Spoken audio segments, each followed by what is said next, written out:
Hello.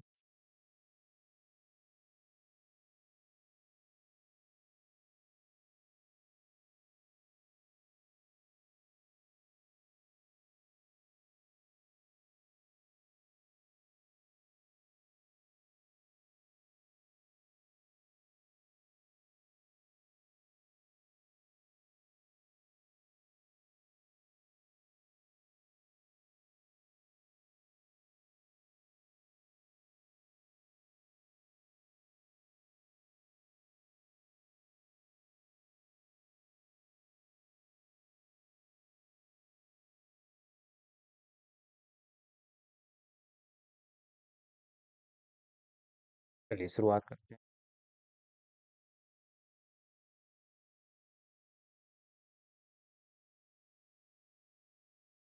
नमस्कार प्यारे विद्यार्थियों, मैं डॉक्टर के सिंह।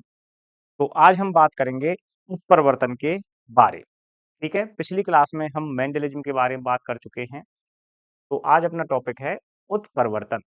उत्परिवर्तन क्या है? ठीक है, किसने इसकी खोज की, क्या इसके कारण होते हैं, कौन कौन से इसके प्रकार होते हैं, तो उसके बारे में बात करेंगे। तो सबसे पहले बात करते हैं कि उत्परिवर्तन होता क्या है, किसे कहते हैं उत्परिवर्तन। किसी भी जीव में अचानक उत्पन्न होने वाले परिवर्तन, ठीक है, क्या कहलाते हैं? उत्परिवर्तन कहलाते हैं। ठीक है, उसके किसी भी शारीरिक संरचना में या उसके आनुवांशिक संगठन में जो परिवर्तन होते हैं और उनके कारण क्या है, शारीरिक संरचना में परिवर्तन आता है, तो वो परिवर्तन क्या कहलाते हैं? उत्परिवर्तन कहलाते हैं। ठीक है, सबसे पहले जो उत्परिवर्तन है,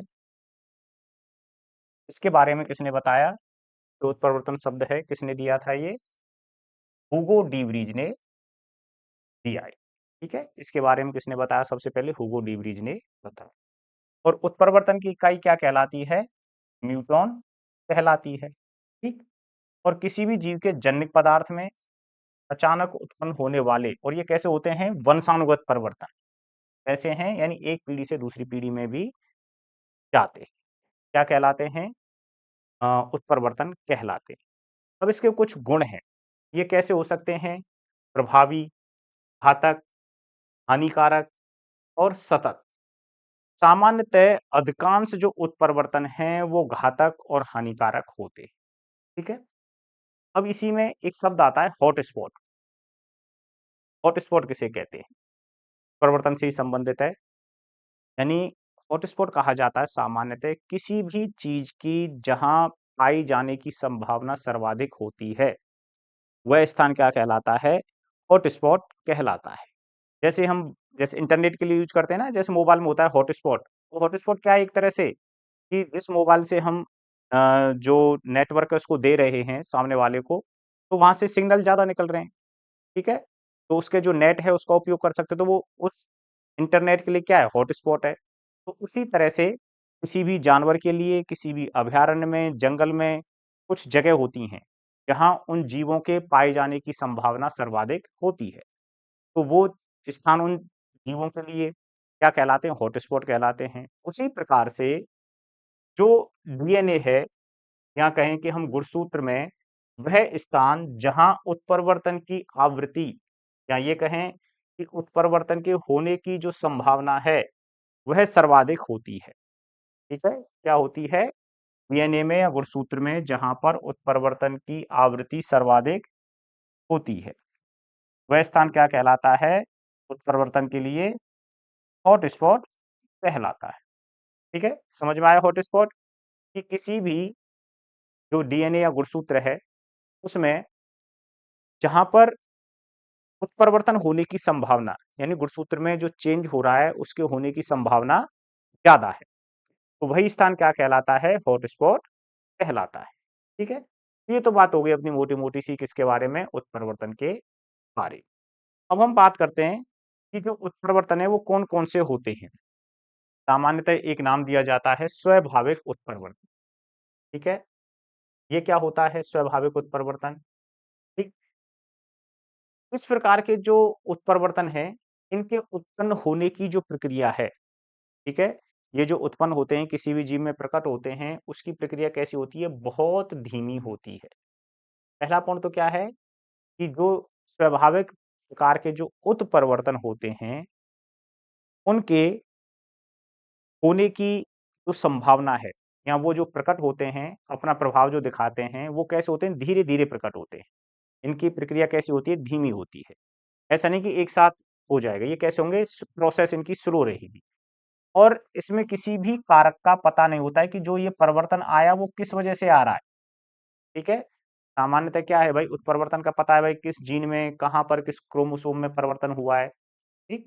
लेकिन यहाँ पर ऐसा कोई कारण पता नहीं चलता है कि हुआ किसकी वजह से। तो अधिकांश प्रकार के उत्परिवर्तन किस प्रकार के होते हैं? स्वाभाविक प्रकार के होते हैं। तो ये स्वाभाविक उत्परिवर्तन से संबंधित बातें हैं कि स्वाभाविक प्रकार के जो उत्परिवर्तन हैं, वो कैसे हैं? पहली बात तो वो धीमी प्रोसेस में चलते हैं।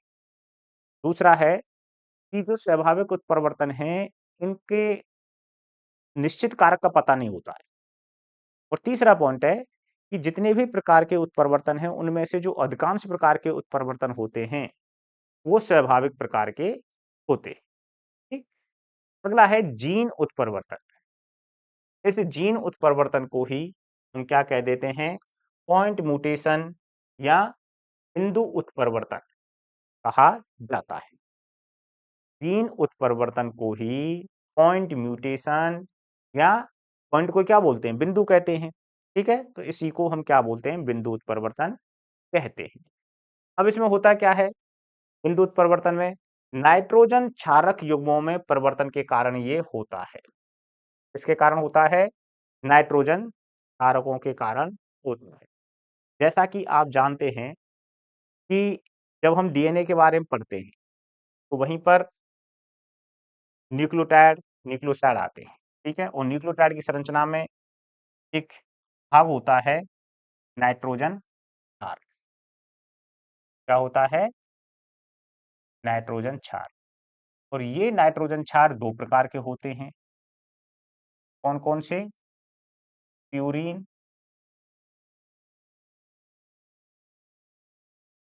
और पिरिमिडीन या पाइरिमिडीन,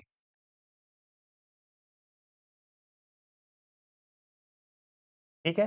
ये 2 प्रकार के नाइट्रोजन क्षार होते हैं। प्यूरीन के अंदर 2 प्रकार के नाइट्रोजन क्षार आते हैं, एडेनिन और गुआनिन। इसको ए से प्रदर्शित कर देते हैं, A4 एडेनिन और गुआनिन इसको हम जी से प्रदर्शित कर देते हैं, ठीक है? इसी प्रकार से पिरिमिडीन में 3 प्रकार के नाइट्रोजन क्षार शामिल किए जाते हैं, थाइमीन, साइटोसिन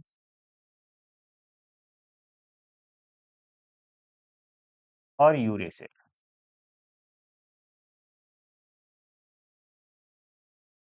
थाइमीन को टी से प्रदर्शित करते हैं, साइटोसिन को सी से और यूरेसिल को यू से, ठीक है?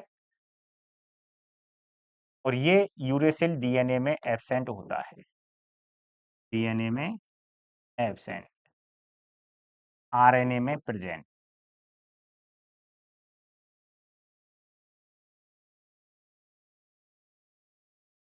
ये तो बात हो गई नाइट्रोजन क्षार के बारे में।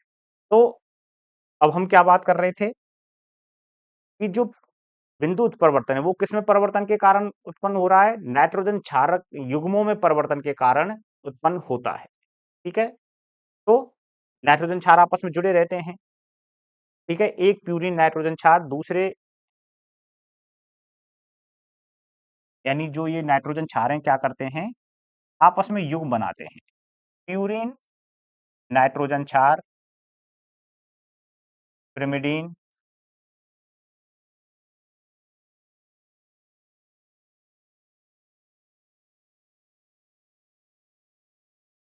नाइट्रोजन क्षार से जुड़ता है,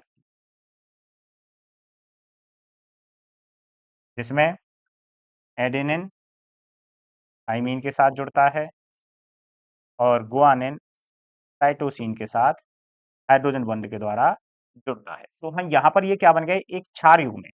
ये क्या है? ये एक क्षार युग्म है। इसी तरह से ये दूसरा क्षार युग्म है। तो ये क्या कह रहा है कि इन क्षार युग्मों में परिवर्तन के कारण ही बिंदु उत्परिवर्तन या जीन उत्परिवर्तन होता है। यानी मान लो कि किसी डीएनए में एडेनिन और थाइमिन के जोड़े के स्थान पर गुआनिन और साइटोसिन का जोड़ा आ गया, तो वह उत्परिवर्तन क्या कहलाएगा? बिंदु उत्परिवर्तन प्रकार का उत्परिवर्तन कहलाता है। ठीक है। तो नाइट्रोजन क्षार युग्मों में परिवर्तन के कारण जो उत्परिवर्तन होते हैं वो क्या कहलाते हैं? जीन उत्परिवर्तन कहलाते हैं। इसी प्रकार से अगला है प्रेरित उत्परिवर्तन। प्रेरित कर रहे हैं हम उत्परिवर्तन होने को, किसके द्वारा कर रहे हैं? रसायनों के द्वारा या अन्य चीजों के द्वारा प्रेरित करके वहां पर परिवर्तन उत्पन्न किए जाते हैं। ठीक है। किसी चीज में कुछ चेंजेज आ जाएं उसके लिए हम जीन को या किसी जीव को क्या कर रहे हैं? प्रेरित कर रहे हैं। किसके द्वारा? किसी भी प्रकार के पदार्थ हो सकते हैं, गर्म ठंडे या कोई भी अम्ल क्षार या कुछ रसायन हो सकते हैं। उनके द्वारा हम क्या कर रहे हैं? किसी भी जीव को प्रेरित कर रहे हैं कि उसमें कुछ चेंजेज आ जाए, और उसी को हम क्या बोलते हैं? प्रेरित उत्परिवर्तन कहते हैं। ठीक। नेक्स्ट हम बात करते हैं कि अब जो ये उत्परिवर्तन है इनके प्रकार की हम बात करें तो यहाँ पर जो उत्परिवर्तन है, पहला कौन सा है? गुणसूत्रीय उत्परिवर्तन। ठीक है। तो गुणसूत्रीय उत्परिवर्तन की हम बात करें तो ये दो प्रकार का होता है। पहला कौन सा हो गया? गुणसूत्रीय उत्परिवर्तन। यानी यहां पर क्या है? मेन चीज गुणसूत्र है। तो जो भी परिवर्तन आएंगे किस में आएंगे? गुणसूत्र के अंदर आएंगे। अब परिवर्तन कहाँ कहाँ हो सकता है गुणसूत्र में? एक तो गुणसूत्र की स्ट्रक्चर में परिवर्तन हो सकता है, उसकी संरचना में परिवर्तन हो सकता है। ठीक है। यदि संरचना में परिवर्तन हो रहा है तो उसको हम क्या बोल देते हैं? संरचनात्मक गुणसूत्रीय उत्परिवर्तन, या इसी को क्या बोल देते हैं? गुणसूत्रीय विपथन, या इसी को कह देते हैं क्रोमोसोमल अबरेशन। ठीक है। इसी के नाम है संरचनात्मक परिवर्तन, गुणसूत्रीय संरचनात्मक परिवर्तन, उसकी स्ट्रक्चर में परिवर्तन होगा। दूसरा है किसी भी जीव में गुणसूत्रों की संख्या क्या रहती है? निश्चित रहती है। ठीक है। पहली चीज, वह जीव अगुणित है, द्विगुणित है, ठीक है, या त्रिगुणित है, कैसा है? तो ये तो हो गई उसमें गुणसूत्रों के सेटों की संख्या। और दूसरा, किसी भी जीव में गुणसूत्रों की सेटों की संख्या भी निश्चित है और गुणसूत्रों की संख्या भी निश्चित होती है। अब सेटों की संख्या में परिवर्तन हो रहा है या फिर संख्या में परिवर्तन हो रहा है, तो वह अवस्था किसके अंदर आ जाती है? संख्या में परिवर्तन के आधार पर आ जाती है। गुणसूत्रीय संख्या में या उसके सेटों में जो परिवर्तन होता है उसी को हम क्या बोलते हैं? जीनोमैटिक म्यूटेशन कहते हैं। ठीक है। उसको हम क्या बोल देते हैं? हेटेरोप्लॉइडी कहते हैं।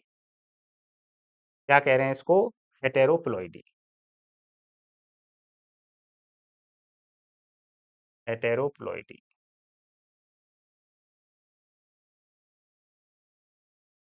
ठीक। अब जो ये हेटेरोप्लॉइडी है दो प्रकार की है, सुगुणता और असुगुणता, यानी यूप्लॉइडी और एन्यूप्लॉइडी को हम बोल सकते हैं।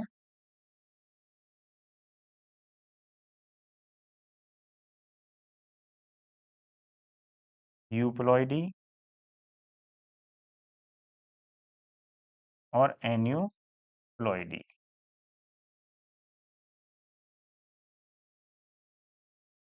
तो इस तरह से ये हेटेरोप्लॉइडी दो प्रकार की होती है, सुगुणता असुगुणता, या इसी को इंग्लिश में क्या बोल देते हैं? यूप्लॉइडी और एन्यूप्लॉइडी। ठीक है। और संरचनात्मक जो परिवर्तन है, गुणसूत्रों की स्ट्रक्चर में जो परिवर्तन होगा, ठीक है, उसकी जो बनावट में परिवर्तन होगा, उसको हमने चार भागों में बांटा है गुणसूत्रीय विपतन को। कौन कौन सी? Deletion, duplication, inversion, translocation. जिसमें से डिलीशन यानी अभाव, डुप्लीकेशन यानी संख्या डबल हो गई, और इन्वर्जन यानी तीपन, और चौथा है स्थानांतरण। ठीक है। अब इनके बारे में हम डिटेल में बात करेंगे। तो पहली चीज क्या आ गई कि जो उत्परिवर्तन है वो पहला तो है आपका गुणसूत्रीय उत्परिवर्तन। ठीक है। इसी प्रकार से जो दूसरा होता है वो होता है जीन उत्परिवर्तन। ठीक है। तो यहाँ पर हम पहले बात कर रहे हैं गुणसूत्रीय उत्परिवर्तन से संबंधित जो प्रकार हैं उनके बारे में। गुणसूत्रीय उत्परिवर्तन संख्या में परिवर्तन हो सकता है, सॉरी संरचना में परिवर्तन हो सकता है, और दूसरा संख्या में परिवर्तन हो सकता है। संरचना में परिवर्तन के आधार पर गुणसूत्रीय उत्परिवर्तन 4 प्रकार के होते हैं। Deletion, duplication, inversion, translocation. इसी प्रकार से संख्या में परिवर्तन के आधार पर गुणसूत्रों की संख्या में, चाहे वो संख्या सेटों की संख्या है या गुणसूत्रों की संख्या है, ठीक है, संख्या में क्या हो सकती है, 2 प्रकार की है। कौन कौन सी चीजें आ गई? गुणसूत्रीय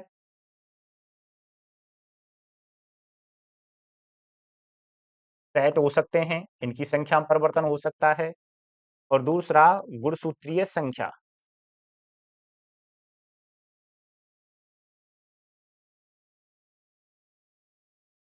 ठीक है, अब देखो, अब इनके बारे में बात करते हैं। पहला है जो क्रोमोसोमल एब्रेजन, यानी संरचना में परिवर्तन के आधार पर। सबसे पहले आता है डिलीशन। ठीक है, डिलीशन का मतलब क्या है, यानी अभाव। तो जब जो किसी भी गुणसूत्र में, ठीक है, किसी गुणसूत्रीय खंड का अभाव हो जाता है, ठीक है, तो जब गुणसूत्र क्या है, कोई भी गुणसूत्र में जब एक पीढ़ी से दूसरी पीढ़ी में गुणसूत्र जाते हैं, तो उस समय किसी गुणसूत्रीय खंड का क्या है, टूट करके अलग हो गया, कोई भी गुणसूत्रीय खंड टूट करके अलग हो गया, तो अब वह टूटा हुआ जो गुणसूत्र का भाग है किसी भी जीव में जाएगा, तो जो भाग टूट करके अलग हुआ है उस भाग से संबंधित जीनों की क्या हो जाएगी, कमी हो जाएगी। अब जिन जीनों की कमी होगी तो उन जीनों से संबंधित जो गुण हैं उनका क्या पाया जाएगा, जीव में अभाव पाया जाएगा, और उनकी वजह से जीव में क्या आ जाएगा, परिवर्तन आ जाएगा। ठीक है, तो इस तरह से क्या हो गया, ये अभाव, तो इसी को हम क्या बोलते हैं, डिलीशन कहते हैं। गुणसूत्र के किसी खंड का टूटकर अलग होना और उस गुणसूत्रीय खंड से संबंधित जीनों की कमी, यानी जो गुणसूत्र का खंड टूटा है उस गुणसूत्रीय खंड से संबंधित जीनों की क्या हो जाएगी, कमी हो जाएगी। अब उन जीनों की कमी हो जाएगी तो जिनमें दूसरों की अपेक्षा क्या है, कुछ परिवर्तन प्रकट होंगे। ठीक है, अब इसी का एक एग्जाम्पल है क्राइडू-कैट सिंड्रोम। ठीक है, अब ये किसकी वजह से होता है, ये होता है पांचवें गुणसूत्र की छोटी भुजा के आधे हिस्से के विलोपन के कारण। तो जब पांचवें गुणसूत्र की जो छोटी भुजा है उसका जब विलोपन हो जाता है तो क्राइडू-कैट सिंड्रोम उत्पन्न होता है। ठीक है, तो क्वेश्चन बनता है यहाँ पर कि डिलीशन का उदाहरण क्या है, या ये कहें कि क्राइडू-कैट सिंड्रोम किस गुणसूत्र के भुजा के विलोपन के कारण होता है, तो पांचवें गुणसूत्र की भुजा के विलोपन के कारण होता है। या फिर ये कहें कि क्राइडू-कैट सिंड्रोम निम्न में से किसका उदाहरण है, अभाव का, प्रतीपन का, द्विगुणन का, ट्रांसलोकेशन का, या स्थानांतरण का। तो किसका उदाहरण है, ये अभाव का, डिलीशन का एग्जाम्पल होता है।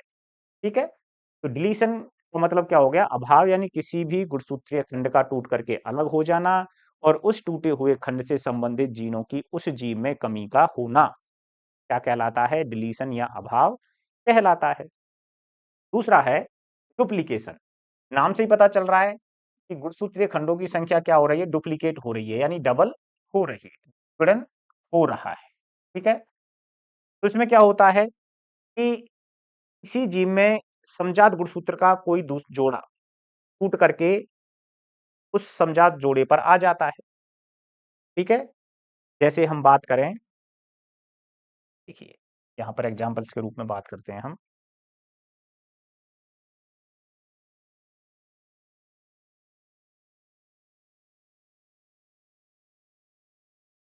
पहला तो हो गया डिलीशन,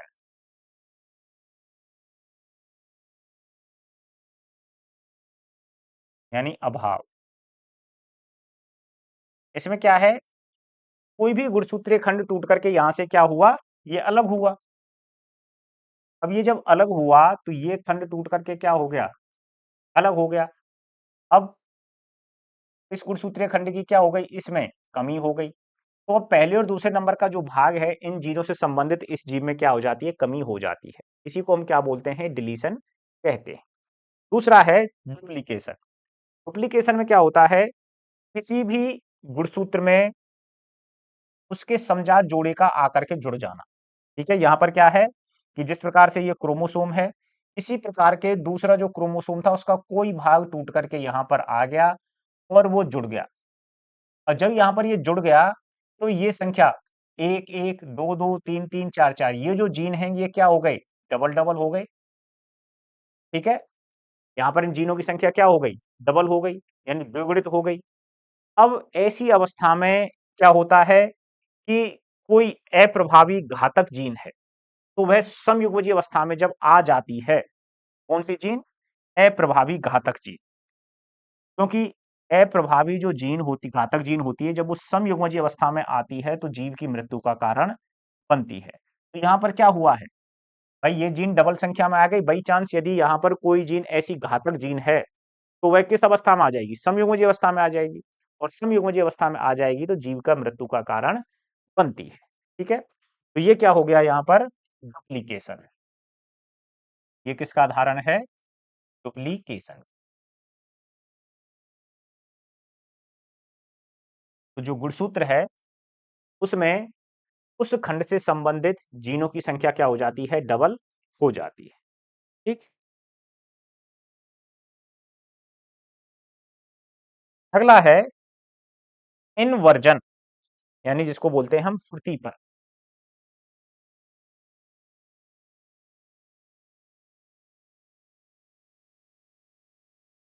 इनवर्जन किसे कह रहे हैं या प्रतिपन किसे कह रहे हैं, प्रतिपन कह रहे हैं कि इसमें गुणसूत्रीय खंड टूटा तो सही, जिस प्रकार से डिलीशन में गुणसूत्रीय खंड टूटा, उसी प्रकार से यहां पर भी जो गुणसूत्रीय खंड है वो यहां से टूट गया। क्या हो गया, गुणसूत्रीय खंड टूट गया, टूट करके अलग हो गया। ठीक है, लेकिन टूटा तो सही, लेकिन टूटने के बाद यह गुणसूत्रीय खंड आकर के जुड़ा, वापस से यहां पर आकर के ये जुड़ गया, लेकिन जुड़ने का क्रम क्या हो गया, चेंज हो गया।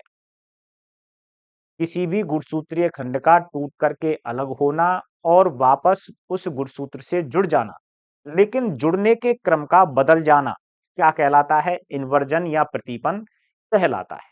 ठीक है, इसी को बोलते हैं प्रतिपल। मान लो ये यहां से अलग हुआ और ये नहीं जुड़ता, तो ये कौन सी अवस्था हो जाती, डिलीशन हो जाती।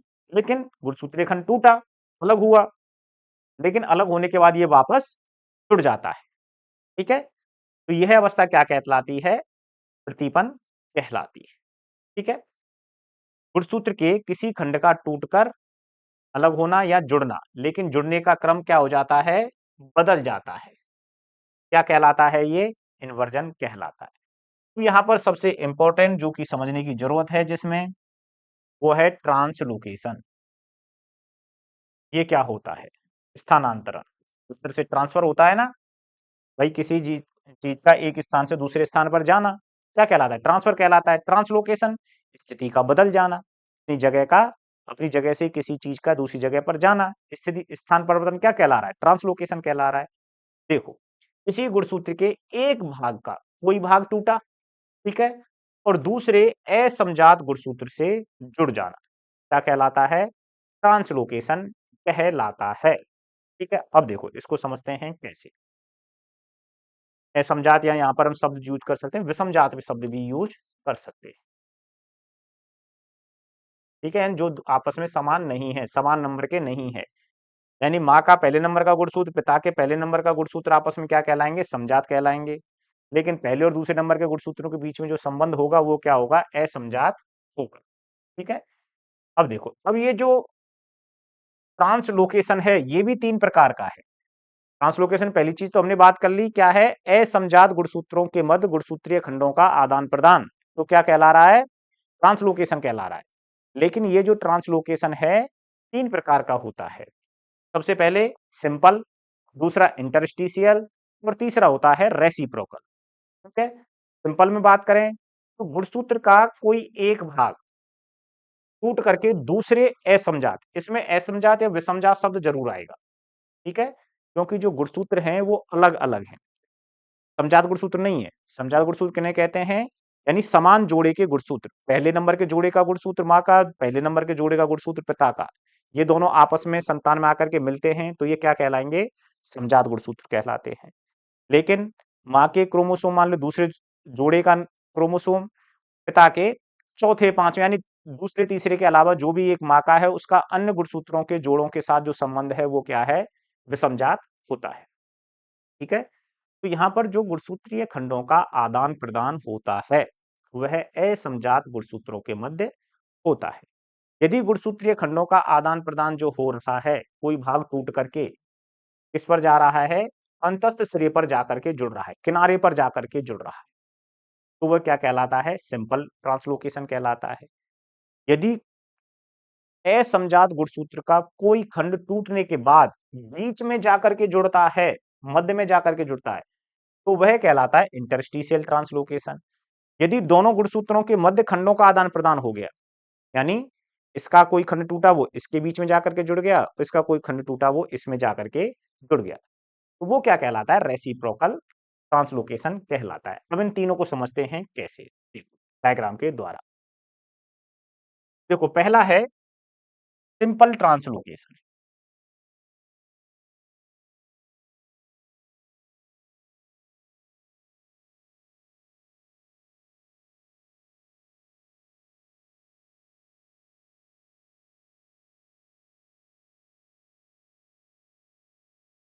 सिंपल में क्या हो रहा है कि ये दोनों गुणसूत्र के जो जोड़े हैं ये कैसे हैं, असमजात हैं। ठीक है, ये कैसे हैं, असमजात गुणसूत्र।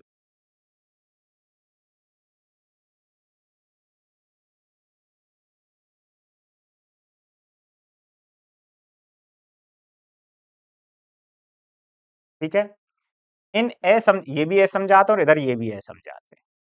ठीक, इन असमजात गुणसूत्रों के मध्य मान लो कि ये कोई पहले नंबर का जोड़ा है, फर्स्ट जोड़ा है, उसका कोई भाग है, ये इस पहले के अलावा कोई पांचवें नंबर के जोड़े का, पांचवें नंबर के जोड़े के क्रोमोसोम का कोई भाग है। ठीक है, अब इस क्रोमोसोम के ऊपर कुछ जीन है, इस क्रोमोसोम के ऊपर जीन है। ठीक है, अब इस भाग का कोई गुणसूत्र, इस गुणसूत्र का कोई भाग यहां से मान लो ये टूटा, ये वाला भाग टूट गया यहां से। ठीक है, अब यहां से ये वाला भाग क्या हो गया, टूट गया। अब टूट करके इस असमजात गुणसूत्र के इस वाले भाग पर आकर के ये जुड़ जाता है। यही तो बात कर रहे थे हम, किसी असमजात गुणसूत्र के किसी खंड का टूटकर दूसरे असमजात गुणसूत्र के अंत में जाकर के जुड़ना। कहां जुड़ रहा है, अंत में जाकर के जुड़ना, अंतस्थ सिरे पर जुड़ना, क्या कहला रहा है, ये सिंपल ट्रांसलोकेशन कहलाता है। ठीक है, कैसे हैं, असमजात गुणसूत्र हैं, उसके असमजात गुणसूत्र के खंड का टूट करके दूसरे असमजात गुणसूत्र के अंतस्थ सिरे पर जाकर के जुड़ना क्या कहलाता है, सिंपल ट्रांसलोकेशन कहलाता है।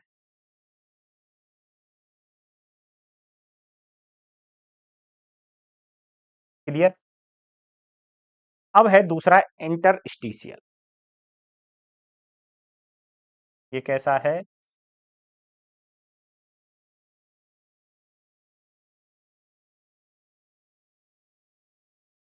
इसमें क्या होगा, इसमें गुणसूत्र का कोई भाग टूट रहा है, ये दोनों भी असमजात हैं। ठीक है, अब इसका यहां से मान लो ये खंड टूटा। ठीक है, असमजात गुणसूत्र का कोई खंड टूटा और वह दूसरे असमजात गुणसूत्र के कहां जाकर के जुड़ रहा है, बीच में जाकर के जुड़ रहा है। कहां जुड़ रहा है, मध्य में जाकर के जुड़ता है, मध्य भाग में जुड़ता है, तो वो क्या कहलाता है, इंटरस्टीशियल प्रकार का ट्रांसलोकेशन कहलाता है। ठीक है, इन दोनों पार्टों में क्या हो रहा है, किसी एक गुणसूत्र का कोई भाग टूट रहा है और दूसरे गुणसूत्र पर जाकर के जुड़ रहा है।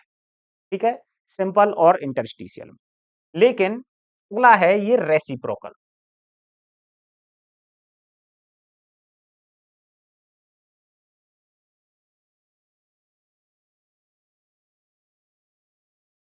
यहां पर ध्यान देने वाली बात है, रेसिप्रोकल में क्या हो रहा है कि दोनों गुणसूत्रों के खंड टूट रहे हैं और दोनों ही गुणसूत्रों के मध्य खंडों का क्या हो रहा है, आदान प्रदान हो रहा है।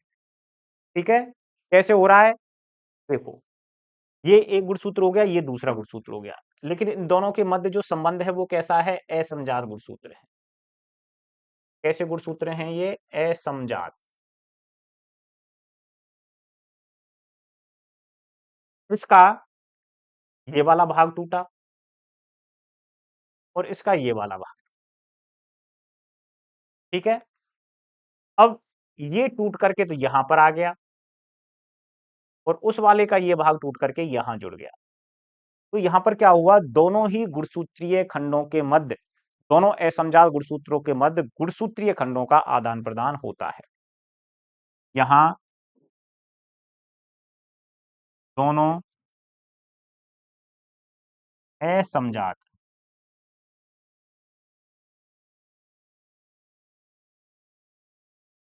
गुणसूत्रों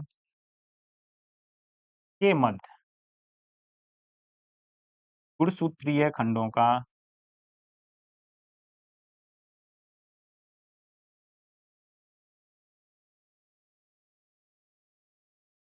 आदान प्रदान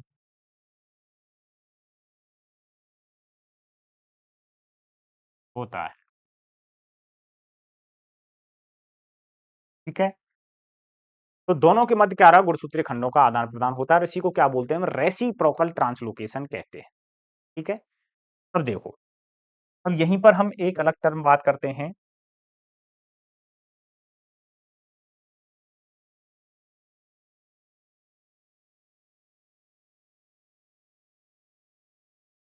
और इसी को हम किस नाम से जानते हैं? इसको हम बोलते हैं illegal crossing over.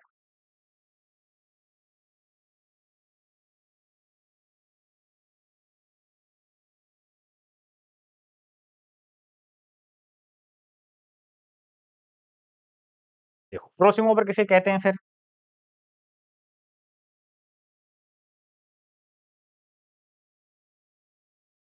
Crossing over में क्या होता है? क्रॉसिंग ओवर जो होता है वह होता है समजात गुणसूत्रों के मध्य, समजात गुणसूत्रों की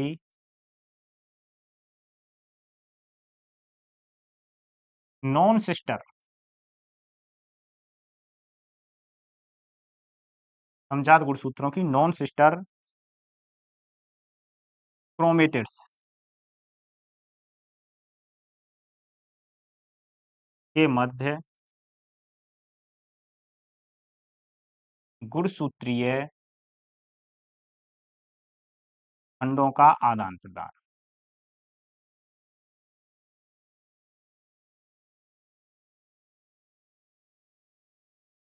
ये कहलाता है क्रॉसिंग ओवर। और ये कहां होता है? प्रोफेज,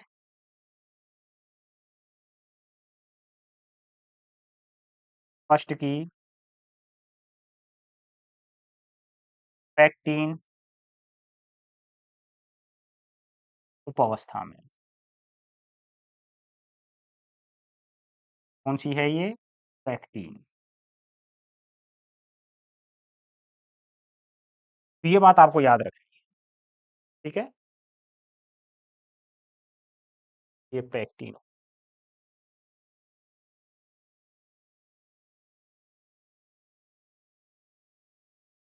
तो समजात गुण, असमजात गुणसूत्रों के गुणसूत्रीय खंडों के मध्य जो आदान प्रदान है वो तो कहलाता है रेसिप्रोकल ट्रांसलोकेशन और इसी को बोलते हैं इलीगल क्रॉसिंग ओवर। लेकिन लीगल क्रॉसिंग ओवर में क्या होता है? समजात गुणसूत्रों के नॉन सिस्टर क्रोमेटिड के मध्य होता है। समजात गुणसूत्र का मतलब है कि जो पहले नंबर का क्रोमोसोम है, यानी जिस जोड़े का क्रोमोसोम है उसी जोड़े के क्रोमोसोम दूसरे क्रोमोसोम के मध्य गुणसूत्रीय खंडों का आदान प्रदान। पहले का पहले के साथ, दूसरे का दूसरे के साथ, ठीक है। यानी पहले नंबर का क्रोमोसोम है ये, दूसरा जो क्रोमोसोम है वो भी पहले नंबर का है। उन दोनों के मध्य यदि गुणसूत्रीय खंडों का आदान प्रदान हो रहा है तो वह क्या कहलाता है? समजात गुणसूत्रीय खंडों के मध्य जो आदान प्रदान हो रहा है उसी को हम क्रॉसिंग ओवर कहते हैं, ठीक है। तो ये क्या हो गया? मेन चीज हमने बात की यहां पर ट्रांसलोकेशन के बारे में, ठीक है। तो ये बात हो गई हमारी किससे संबंधित? गुणसूत्र की संरचना में परिवर्तन के कारण, उनकी स्ट्रक्चर में परिवर्तन के कारण जो परिवर्तन आते हैं उन्हें हम क्या बोल रहे हैं? उत्परिवर्तन। ये चारों अवस्थाएं किसका कारण बनती हैं? उत्परिवर्तन का कारण बनती हैं, डिलीशन, डुप्लीकेशन, इन्वर्जन और ट्रांसलोकेशन। ठीक, चलिए अब आगे चलते हैं। अगला भाग है हेटेरोप्लॉइडी, जिसको हम क्या बोल रहे हैं, जीनोमैटिक म्यूटेशन। तो इसमें हम बात कर चुके हैं जीनोमैटिक म्यूटेशन किसे कह रहे थे हम, कि यहाँ तो गुणसूत्रों की संख्या में परिवर्तन हो रहा है मुख्य रूप से। अब वो संख्या किससे संबंधित है किससे नहीं है ये अलग बात है।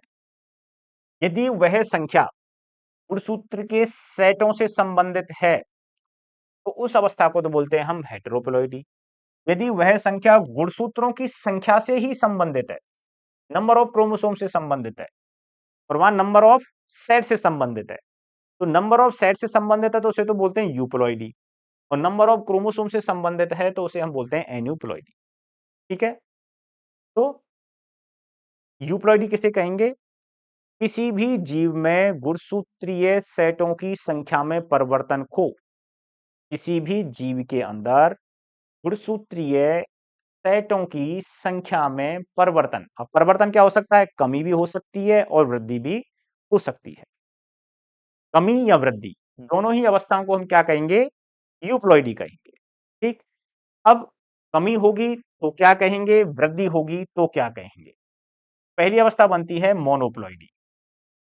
कौन सी है, मोनोप्लॉइडी। सामान्यतः हम ये जानते हैं कि जो जीव हैं कैसे होते हैं, टू एन होते हैं। सामान्यतः जीव कैसे होते हैं,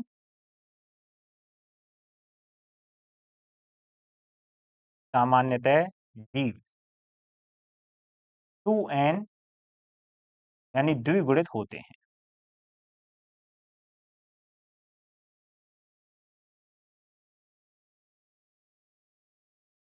इस टू एन में, यानी जो ये सामान्य अवस्था है टू एन, इस टू एन में यानी एक सेट मां से आया है और एक सेट पिता से आया है। एक क्रोमोसोम का जो सेट है, सेट किसे बोल रहे हैं, गुणसूत्रों का एक सेट। दो सेट होते हैं, यानी हमारा जो सजीव है, हमारे अंदर जो क्रोमोसोम की संख्या है उसके जो आधे गुणसूत्र हैं वो मां से आए हैं और आधे गुणसूत्र पिता से आए हैं। तो जो गुणसूत्रों का समूह जो मां से आया है उसको एक सेट बोलते हैं, और गुणसूत्रों का दूसरा सेट या जितने भी गुणसूत्र जो पिता से आए उनको दूसरा सेट कहते हैं। ठीक है, तो इस तरह से जो जीव हैं, चाहे हम हैं या सामान्य जितने भी जीव हैं, वो कैसे हैं, द्विगुणित होते हैं, क्योंकि उनको एक सेट मां से मिला है और दूसरा सेट पिता से मिलता है।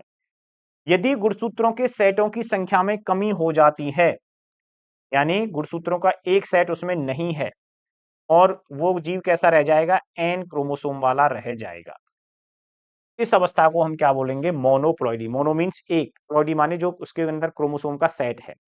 ठीक है, तो यदि किसी जीव के अंदर गुणसूत्रों का केवल एक सेट की कमी आ गई, यानी एक सेट मां से या पिता से या दूसरे पैतृक से नहीं आ पाया, तो वह अवस्था क्या कहलाती है, मोनोप्लॉइडी। और मोनोप्लॉइडी को किससे प्रदर्शित करते हैं, टू एन माइनस एन से प्रदर्शित किया जाता है। यदि पूछ ले कि टू एन माइनस एन अवस्था क्या कहलाएगी, तो क्या कहलाएगी, मोनोप्लॉइडी कहलाएगी।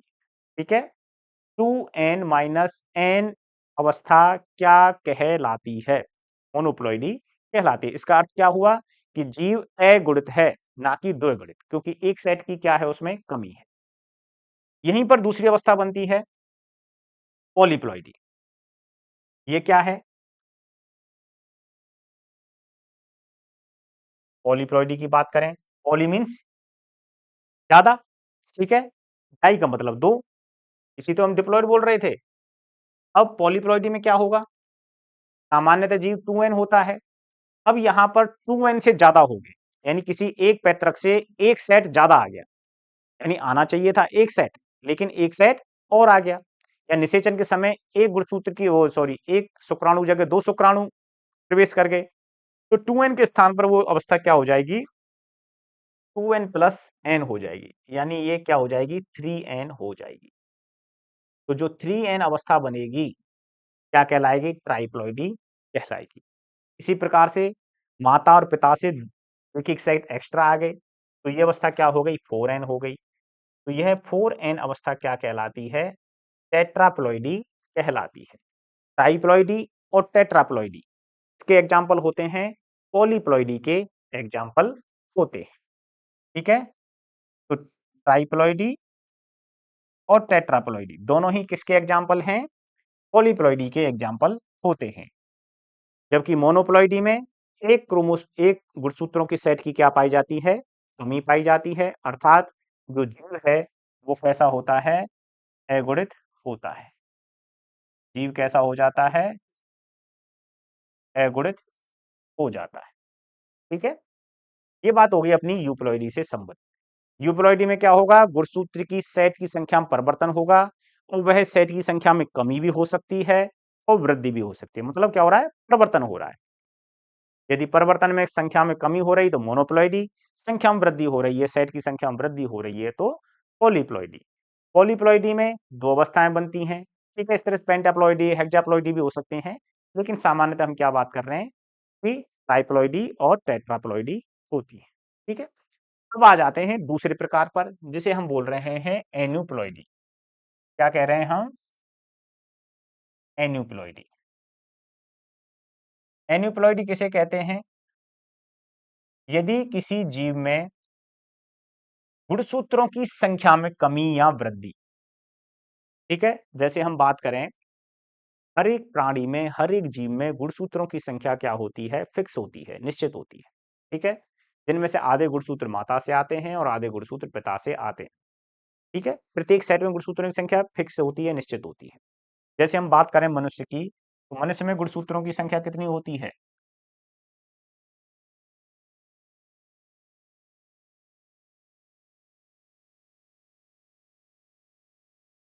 44 प्लस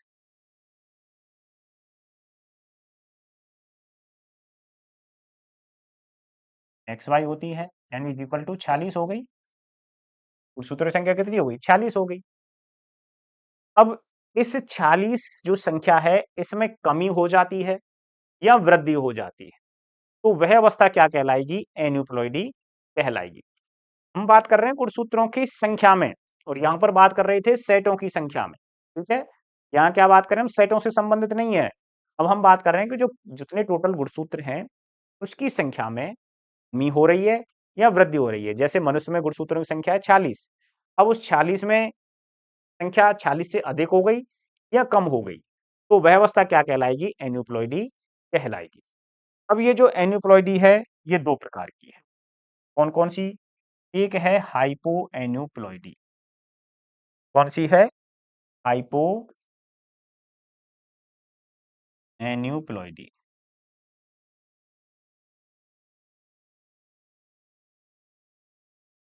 और दूसरी है हाइपर एन्यूप्लॉइडी।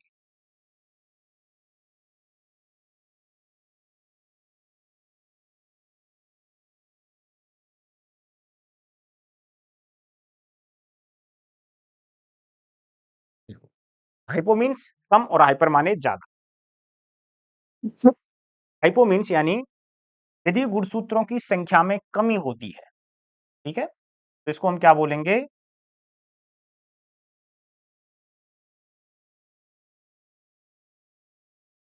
गुणसूत्रों की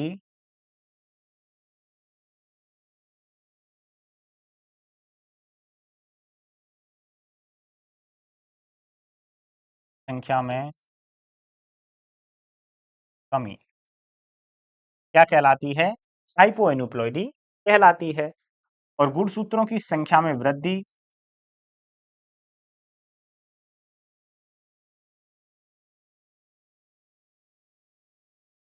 गुणसूत्रों की संख्या में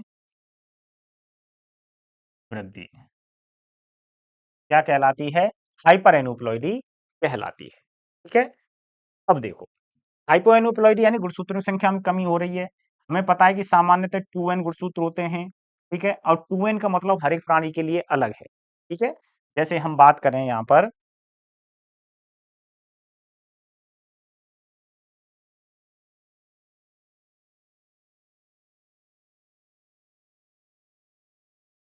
हम बात कर रहे हैं हाइपो एन्यूप्लॉइडी के बारे में।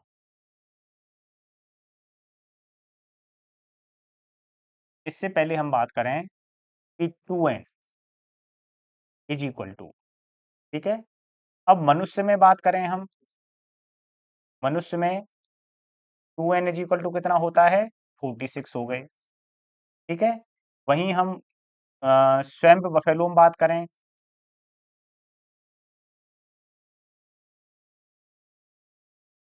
2n इक्वल टू क्या हो जाएगा यहाँ पर, स्वैम्प बफेलो में 48 हो जाएंगे, और रिवराइन बफेलो में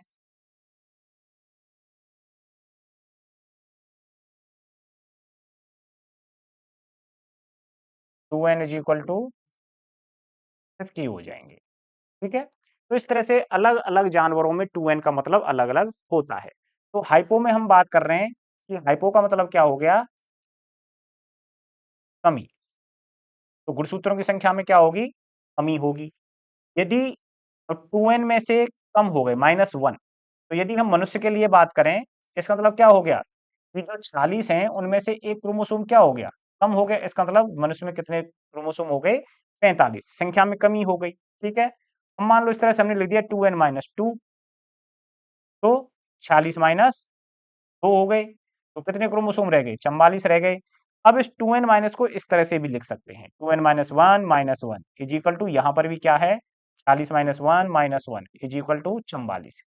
अब इनका मतलब अलग अलग होता है, कैसे, देखो, यदि जो द्विगुणित संख्या है, ठीक है, यहाँ पर 2n का मतलब क्या है, एक सेट माँ से आया है, ठीक है, क्रोमोसोम कहां से आया है, 2n का मतलब क्या हो गया कि n प्लस n। ठीक है, एक सेट माँ का हो गया और दूसरा सेट पिता का हो गया, तभी तो जो संतान में क्या बना, ये 2n बना। अब मान लो कि एक सेट में एक गुणसूत्र की कमी है, लेकिन दूसरे सेट में गुणसूत्र की कोई कमी नहीं है, तो ये अवस्था क्या बनेगी, 2n-1 बनेगी। ठीक है, और ये क्या कहलाएगी, मोनोसोमी कहलाती है। ये अवस्था क्या कहलाती है, मोनोसोमी कहलाती है। ठीक, अब ऐसा भी हो सकता है कि मां से जो सेट प्राप्त हो रहा है उसमें एक गुणसूत्र की कमी है, लेकिन साथ ही साथ पिता से भी जो गुणसूत्र प्राप्त हो रहे हैं उस सेट में भी एक गुणसूत्र की कमी है। ठीक है, यानी मां से जो गुणसूत्र मिल रहे हैं उस सेट में एक गुणसूत्र की क्या आ गई, कमी आ गई। इसी प्रकार से जो पिता से भी गुणसूत्र मिल रहे हैं उसमें भी एक गुणसूत्र की क्या हो गई, कमी हो गई। तो इसको हम किस तरह से प्रदर्शित कर सकते हैं, यानी ये भी क्या हो गई, n-1 मतलब मोनोसोमी, ये क्या हो गई, मोनोसोमी हो गई। इसको भी तो हम मोनोसोमी बोल सकते हैं भाई, एक सेट में गुणसूत्र की कमी को हम क्या बोल रहे हैं, मोनोसोमी बोल रहे हैं। इसी प्रकार से तो भी क्या बोलेंगे, मोनोसोमी कहेंगे। और इसी को हम किस तरह से प्रदर्शित कर रहे थे, इस पूरी अवस्था को ही किस तरह से प्रदर्शित कर रहे थे, 2n-1 यानी एक इस सेट में से कम हुआ, एक इस सेट में से कम हुआ, तो इस अवस्था को हम क्या बोल देते हैं, डबल मोनोसोमी कह देते हैं। क्या कह देते हैं, डबल मोनोसोमी कह देते हैं। यानी जब इस तरह से लिखा जाए 2n-1 इसका मतलब ये है कि एक एक गुणसूत्र एक एक अलग अलग सेटों में से कम हुआ है। ठीक है, यदि एक सेट में से कम हुआ है तो एक मोनोसोमी, दूसरे सेट में से एक गुणसूत्र कम हुआ है तो दूसरी मोनोसोमी। तो इस तरह से इस अवस्था को क्या कह दिया जाता है, डबल मोनोसोमी कह देते हैं। अब एक तीसरी अवस्था बनती है, कौन सी, कि मां से जो क्रोमोसोम है उस एक सेट में से ही दोनों गुणसूत्र कम हो गए, लेकिन जो पिता से जो सेट आ रहा है उसमें ये गुणसूत्र कैसे हैं, पूरे हैं। तो इस अवस्था को कैसे लिखा जाएगा, इसको लिखा जाता है 2n-2। और इस अवस्था को, यानी इसका मतलब यह है कि जो ये दोनों गुणसूत्र कम हुए हैं वो एक सेट में से ही कम हुए हैं, यानी जो गुणसूत्र है उसका एक जोड़ा अलग हो गया। ठीक है, तो इसको कहा जाता है नलीसोमी, नलीसोमी कहा जाता है। जब एक ही पैतृक के सेट में से दोनों गुणसूत्र क्या होते हैं, अलग होते हैं, तो उस अवस्था को क्या बोलते हैं हम, नलीसोमी। इसे समझो, मोनोसोमी 2n-1 यानी एक सेट में से एक गुणसूत्र कम हो गया, और दूसरा है डबल मोनोसोमी 2n-1 यानी दोनों सेटों में से एक एक क्रोमोसोम क्या हुआ है, अलग हुआ है।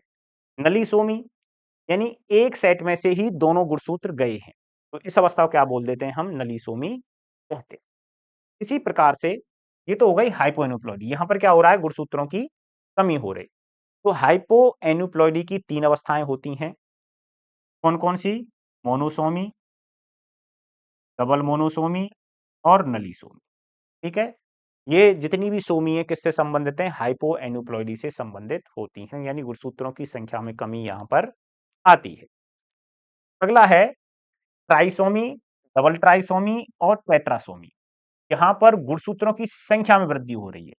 जिस प्रकार से मोनोसोमी में एक सेट में गुणसूत्र की वृद्धि हो रही थी, उसी प्रकार से यदि एक सेट में एक गुणसूत्र एक्स्ट्रा आया है, चाहे वो मां से आया है चाहे पिता से आया है, तो एक सेट के साथ में एक गुणसूत्र अधिक आ रहा है, तो व्यवस्था कहलाती है ट्राइसोमी।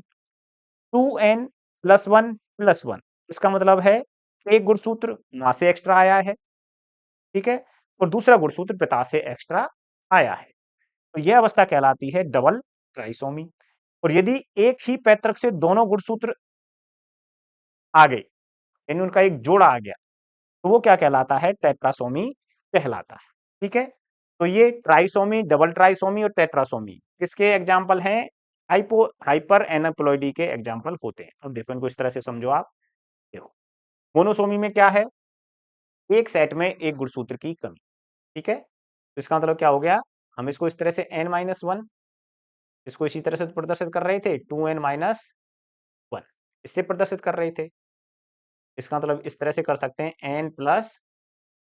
n+n-1 इस तरह से लिख सकते हैं, यानी एक सेट में एक गुणसूत्र की कमी है। डबल मोनोसोमी, प्रत्येक सेट में एक एक गुणसूत्र की कमी, यानी n-1 प्लस एक तो ये मोनोसोमी हो गई और एक n-1, एक ये मोनोसोमी हो गई। अब इन दोनों को इस तरह से लिख सकते हैं, 2n-1-1, तो ये क्या कहलाती है? डबल मोनोसोमी कहलाती है।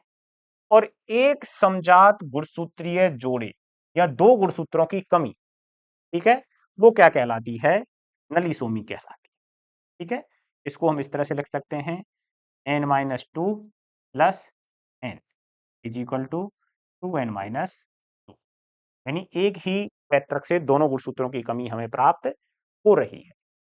ट्राइसोमी, एक सेट में एक गुणसूत्र की वृद्धि, इसको हम इस तरह से प्रदर्शित करते हैं, n+1, यानी एक पैतृक से हमें एक गुणसूत्र अधिक मिल गया और दूसरे से हमें नॉर्मल एक सेट ही मिल रहा है। ठीक है, तो ये क्या कहलाएगा? 2n+1 कहलाएगा, इसको हम ट्राइसोमी बोल देंगे। दूसरा है प्रत्येक सेट में एक एक गुणसूत्र की वृद्धि, इसको कैसे प्रदर्शित करेंगे? n+1 अवस्था मिली एक पैतृक से, इसी प्रकार से दूसरे भी से भी हमें क्या मिली? n+1 अवस्था मिली, तो ये क्या बन जाएगा? 2n+1+1।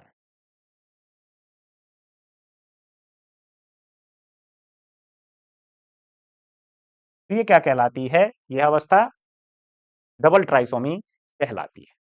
और यदि एक सेट में दो गुणसूत्रों की वृद्धि हो रही है, ठीक है, यानी मान लो मां से एक गुणसूत्र या पिता से एक गुणसूत्र, एक सेट में दोनों गुणसूत्र एक साथ ज्यादा आ गए, लेकिन दूसरा जो पैतृक है उससे सामान्य गुणसूत्र मिल रहे हैं एन, तो यह अवस्था क्या बनाएगी?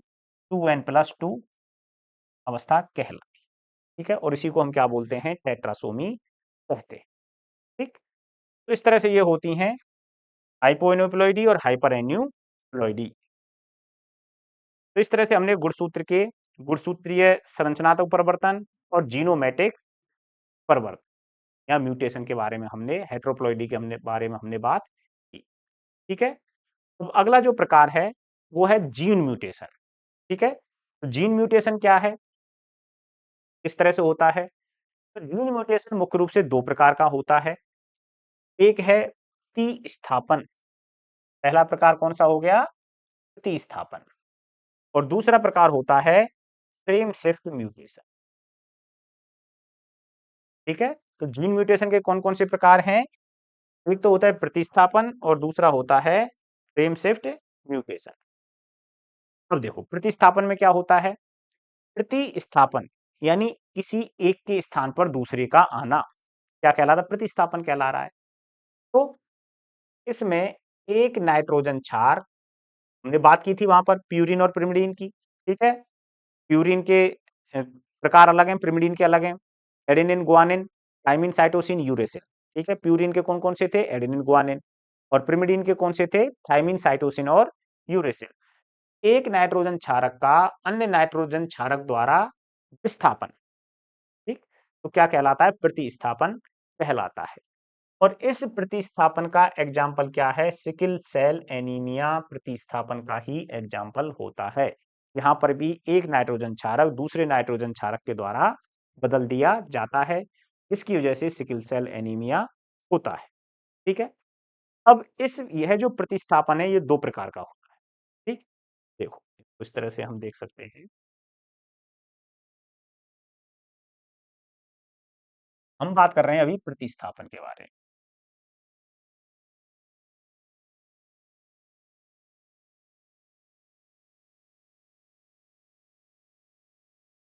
प्रतिस्थापन किसे कह रहे हैं? एक नाइट्रोजन क्षार का दूसरे नाइट्रोजन क्षार द्वारा प्रतिस्थापन, ठीक है। ये क्या कहला है? प्रतिस्थापन कहला रहा है। अब इसके प्रकार की हम बात करें तो ये दो प्रकार का होता है,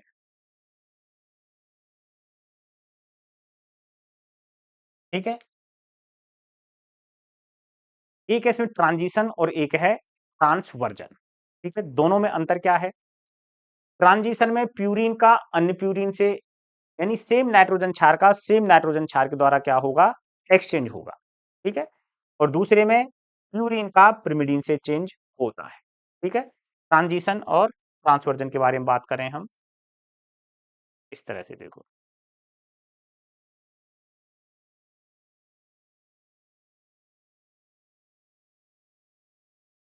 ट्रांजिशन और ट्रांसवर्जन,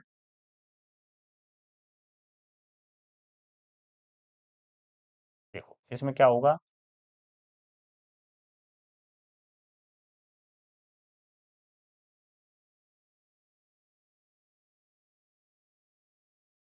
समान नाइट्रोजन क्षार द्वारा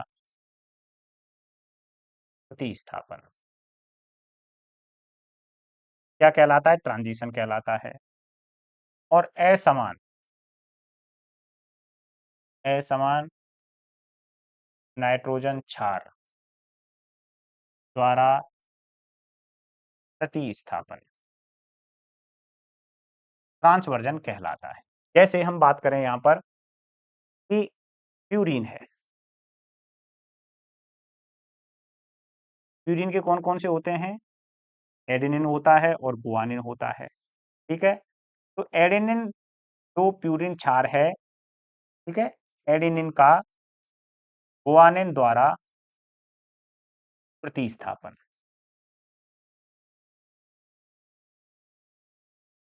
यानी एडेनिन भी क्या है? प्यूरिन है। और गुआनिन भी क्या है? प्यूरिन है। तो प्यूरिन नाइट्रोजन क्षार ही दूसरे प्यूरिन नाइट्रोजन क्षार द्वारा परिवर्तित हो रहा है, या ये कहें हम पिरिमिडीन।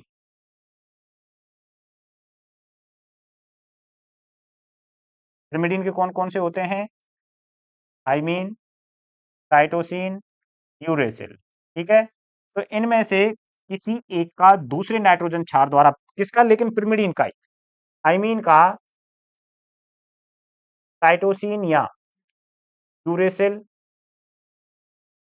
द्वारा प्रतिस्थापन, उसके द्वारा चेंज होना, उसके द्वारा स्थान परिवर्तन करना क्या कहलाएगा? ट्रांजिशन कहलाएगा। लेकिन यहां पर क्या होगा? असमान नाइट्रोजन क्षार द्वारा प्रतिस्थापन। यहां पर जो चेंज होगा, यहां पर प्यूरिन नाइट्रोजन क्षार के स्थान पर प्यूरिन का पिरिमिडीन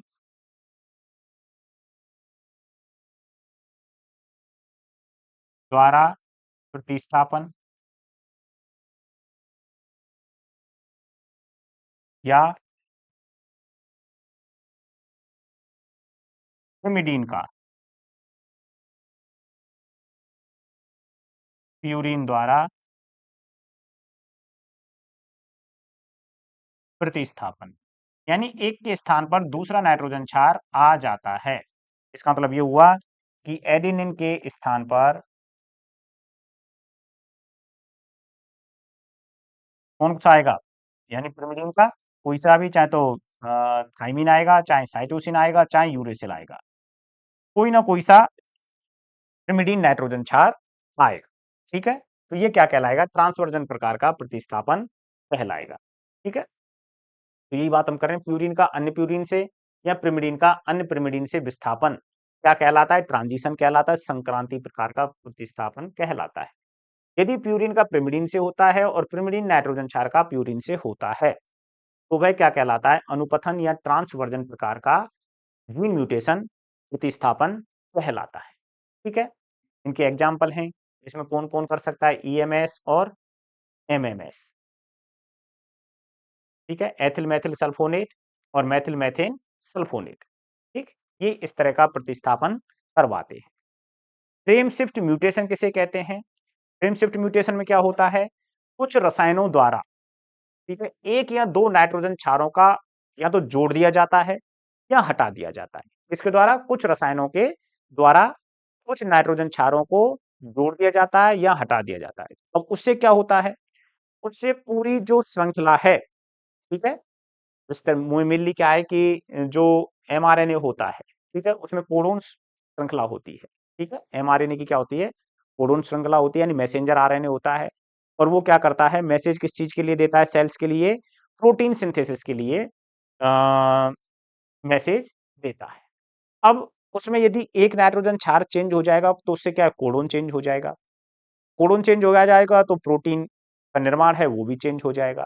ठीक है, तो फ्रेम शिफ्ट म्यूटेशन की यदि हम एग्जाम्पल की बात करें तो थैलेसीमिया और cystic fibrosis frame shift mutation के एग्जाम्पल होते हैं।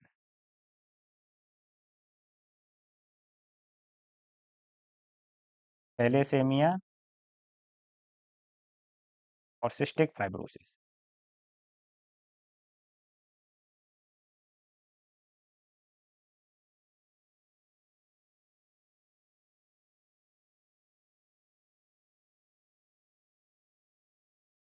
सिकल सेल एनीमिया प्रतिस्थापन का एग्जाम्पल है। ठीक है, इन म्यूटेशन दोनों ही, सिकल सेल एनीमिया हो चाहे थैलेसीमिया हो, दोनों ही किसके एग्जाम्पल हैं, विन म्यूटेशन के एग्जाम्पल। ठीक है, सिकल सेल एनीमिया प्रतिस्थापन में आता है और थैलेसेमिया फ्रेम शिफ्ट म्यूटेशन के अंतर्गत शामिल किया जाता है। ठीक, अब यहीं पर हम बात करें मस्टर्ड गैस।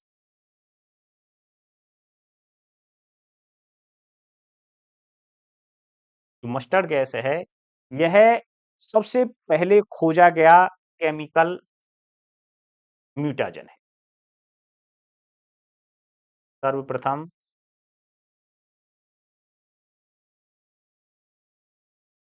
खोजा गया म्यूटाजन, म्यूटाजन यानी वे पदार्थ जो म्यूटेशन करवाते हैं, उत्परिवर्तन करवाते हैं, वे पदार्थ जो उत्परिवर्तन करवाते हैं। ठीक है, तो सबसे पहले खोजा गया म्यूटाजन कौन सा है, मस्टर्ड गैस। ठीक, ये तो बात हो गई अपनी कौन कौन सी, जो गुणसूत्रीय उत्परिवर्तन और जीन म्यूटेशन के बारे में। गुणसूत्रीय उत्परिवर्तन में हमने दो प्रकार का पढ़ा था। ठीक है, एक तो था क्रोमोसोमल अब्रेजन, ठीक है, गुणसूत्र की संरचना में परिवर्तन, और दूसरा था गुणसूत्र की संख्या में परिवर्तन, चाहे वो सेट की संख्या में कमी वृद्धि थी, चाहे गुणसूत्रों की संख्या में, सेट में उपस्थित गुणसूत्रों की संख्या में कमी और वृद्धि थी। और दूसरा है फिर अपना यहाँ पर जीन म्यूटेशन, ये एक अलग से है। ठीक, अब देखिए, अब आता है कि जो गुणसूत्र हैं, ठीक है, गुणसूत्रीय उत्परिवर्तन वगैरह हमने सब पढ़ लिए, लेकिन गुणसूत्र में लिंग गुणसूत्र हैं। अब इनमें कोई असामान्यता आएगी तो क्या परिवर्तन आएंगे, किस प्रकार के उत्परिवर्तन यहाँ पर पैदा होंगे। लिंग गुणसूत्र कौन कौन से होते हैं, एक्स और वाई जो हैं क्या होते हैं, लिंग गुणसूत्र होते हैं। माँ से, माँ में जो लिंग गुणसूत्र होते हैं वो केवल एक्स एक्स होते हैं, और पिता में जो होते हैं वो एक्स और वाई होते हैं।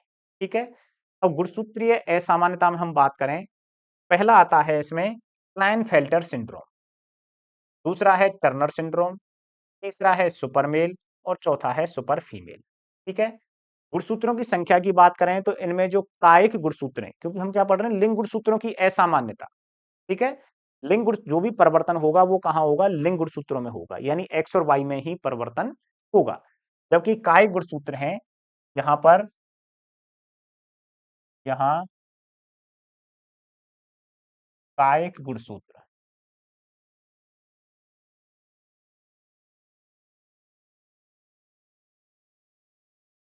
सामान्य रहते हैं।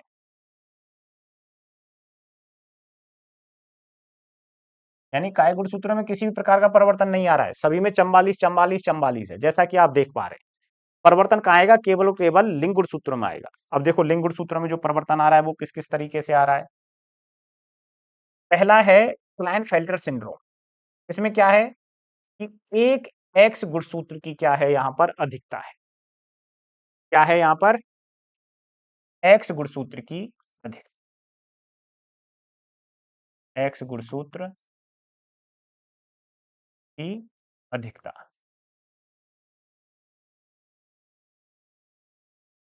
दूसरा है यहां पर एक्स या वाई गुणसूत्र की क्या है, कमी है।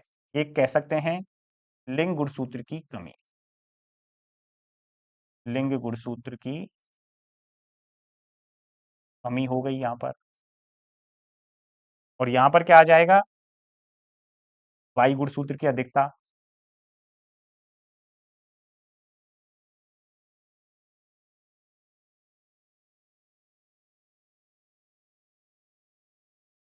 और यहां पर भी फिर एक्स गुणसूत्र की अधिकता हो गई। ठीक है, अब मेन चीज है, एक तो इनका गुणसूत्रीय जो कॉम्बिनेशन है वो हमें याद होना चाहिए। क्लाइनफेल्टर सिंड्रोम में क्या गुणसूत्र, जो लिंग गुणसूत्र है उनका क्या कॉम्बिनेशन होता है, तो यहाँ पर एक्स एक्स वाई होता है। क्लाइनफेल्टर सिंड्रोम में एक्स गुणसूत्र की अधिकता है।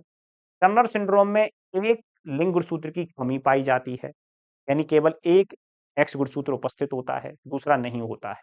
तो टोटल गुणसूत्रों की बात करें यहाँ पर तो कितने हो जाएंगे, टोटल यहाँ पर 45 हो जाएंगे। और यहाँ पर बात करें तो यहाँ पर कितने हैं, 44, 45, 46, 47, 47 होते हैं। यहाँ पर भी 47 होते हैं, यहाँ पर भी 47।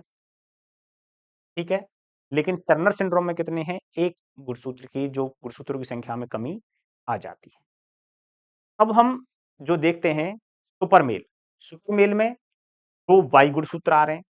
सामान्य वाई, एक वाई गुणसूत्र होता तो चलो मेल के गुण आ गए, लेकिन एक वाई गुणसूत्र और बढ़ गया तो जो मेल के जो गुण है उनकी क्या हो जाती है, डोमिनेंसी हो जाती है, उसके गुण ज्यादा आ जाते हैं। तो इनमें ताकत वगैरह ज्यादा होती है, इसलिए इसको क्या बोल दिया, सुपर मेल बोल दिया। इसी प्रकार से यहाँ ट्रिपल एक्स हो गए, एक्स एक्स एक्स, तो जो मादा के गुण है वो ज्यादा होंगे। ठीक है, तो इसको क्या बोल दिया हमने, सुपर फीमेल कह दिया। ठीक है, तो सुपर फीमेल में तीन एक्स क्रोमोसोम पाए जाते हैं और सुपर मेल में एक वाई गुणसूत्र की और संख्या अधिक पाई। अब हम यहाँ पर पता लगाते हैं बार बॉडी। सामान्यतः बार बॉडीज का पता भ्रूण परीक्षण में किया जाता है। ठीक है, लिंग निर्धारण में इसका उपयोग किया जाता है। ठीक है, और क्या करते हैं कि बार बॉडीज के द्वारा जो भ्रूण का पता कैसे लगाते हैं। सबसे पहले तो हम बात करते हैं कि बार बॉडीज कहाँ पाई जाती है। बार बॉडी पाई जाती है कि जब, मतलब जो एक्स गुणसूत्र होते हैं, ठीक है, एक्स क्रोमोसोम -1, तो वहां पर बार बॉडीज की संख्या की यदि हम बात करें तो उसका फॉर्मूला क्या है, नंबर ऑफ एक्स क्रोमोसोम और -1। ठीक है, नंबर ऑफ एक्स क्रोमोसोम -1। तो जब एक्स क्रोमोसोम मान लो दो आ गए, एक मेल से आ गया और एक फीमेल से आ गया, ठीक है, तो एक्स क्रोमोसोम हो गए और उसमें से एक घटा देंगे तो क्या बार बॉडीज की संख्या कितनी आएगी, एक आएगी। इसका मतलब ये हुआ कि जितने भी एक्स क्रोमोसोम हैं उसमें से एक हम कम कर दें तो वो बार बॉडीज की संख्या आती है। तो देखो यहाँ पर देखें हम, यहाँ पर कितने एक्स क्रोमोसोम हैं, दो हैं, तो यहाँ पर हम क्या कर देंगे, 2 - 1 करेंगे तो कितनी आएगी बार बॉडीज की संख्या, एक आ जाएगी। यहाँ पर एक्स क्रोमोसोम कितने, एक, 1 - 1 = 0 आ जाएगी। यहाँ पर एक्स क्रोमोसोम कितने हैं, 1, तो 1 माइनस 1 इज इक्वल टू 0। यहाँ पर 3 है एक्स क्रोमोसोम, तो 3 माइनस 1 इज इक्वल टू 2। तो यहाँ से पूछ सकता है कि निम्न में से सर्वाधिक बार बॉडीज की संख्या किस में पाई जाती हैं? Super male, super female, Turner syndrome, Klinefelter syndrome. तो किस में पाई जाती हैं? सुपर फीमेल में पाई जाती हैं। अगर मान लो सुपर फीमेल नहीं दे, ठीक है, तो सुपर मेल दे दे, टर्नर सिंड्रोम दे दे, क्लाइनफेल्टर सिंड्रोम दे दे, और कोई नहीं दे दे, किस में जाएगी? बार बॉडीज की संख्या सर्वाधिक क्लाइनफेल्टर सिंड्रोम वाले व्यक्ति में या जीव में जाएगी। ठीक है, अब देखो हम बात कर रहे थे कि जो बार बॉडीज हैं,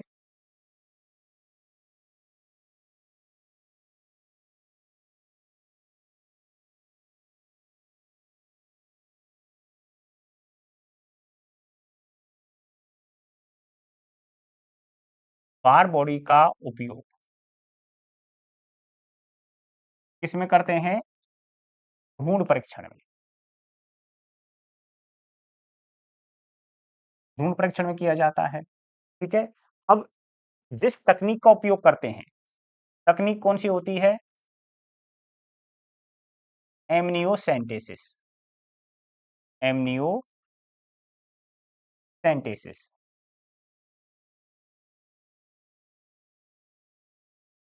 ठीक है, अब इसमें क्या करते हैं कि हमें ये पता है कि जो बार बॉडीज हैं, यानी number of x chromosome, number of x गुणसूत्र -1। ठीक है, तो इससे हम पता लगाते हैं यदि बार बॉडीज उपस्थित है, क्या है? बार बॉडी उपस्थित है,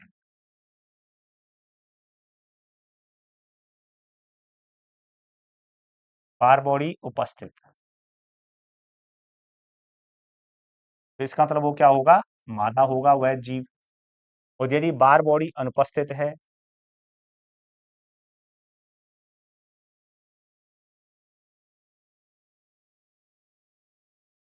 तो वो क्या होगा? नर होगा। तो इसी फॉर्मूला का उपयोग करके लिंग निर्धारण किया जाता है। इसका मतलब ये हुआ कि बार बॉडी उपस्थित है, हमें ये पता है कि यदि कोई जीव के अंदर डबल एक्स है, तो बार बॉडीज कितनी आएंगी यहाँ पर? 2 माइनस 1 इज इक्वल टू 1। तो 1 आ गया, बार बॉडी उपस्थित है, ठीक है, बार बॉडीज आ गई, एक आ गई, तो यहाँ पर इसका मतलब वो फीमेल है। यदि एक्स वाई होगा तो इसका मतलब वहां पर बार बॉडीज नहीं होगी, और नहीं होगी तो इसका मतलब क्या हुआ? एक्स वाई कॉम्बिनेशन है, तो वहां पर जो जो जीव है वो क्या होगा? नर होगा। अब बार बॉडीज की बात करें तो जो बार बॉडी पाई जाती है वह नर एक्स गुणसूत्र पर पाई जाती है। बार बॉडी नर के एक्स लिंग गुणसूत्र पर पाई जाती है।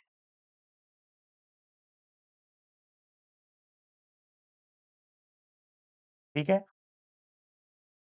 अब यहां पर हम बात करें कि जो एमनियोसेंटेसिस टेक्निक, एमनियोसेंटेसिस में क्या होता है कि भ्रूण की शुरुआती अवस्था में एम्ब्रियोनिक स्टेज में ही जो एमनियोटिक फ्लूइड है उसको निकाला जाता है एक लंबी निडल के द्वारा, और फिर उसको टेस्ट किया। ठीक है, उसको बोलते हैं हम एमनियोसेंटेसिस। अब देखो, अब आ जाते हैं, ये तो हो गई अपनी लिंग गुणसूत्रों से संबंधित असामान्य। अब यहां पर बात करते हैं हम कायिक गुणसूत्रों से संबंधित जो असामान्यताएं वो कौन कौन सी होती हैं। ठीक है, कायिक गुणसूत्रों से संबंधित कौन कौन सी होती हैं? जिस तरह से लिंग गुणसूत्रों से संबंधित होता है Klinefelter syndrome, Turner syndrome, super male, super female.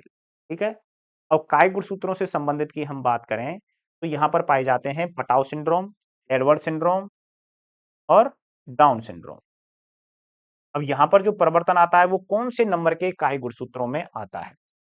तो 13वें गुणसूत्र की यदि अधिकता पाई जाती है, 13वें गुणसूत्र की अधिकता पाई जाएगी, तो क्रोमोसोम कितने हो जाएंगे? वही 47 हो जाएंगे।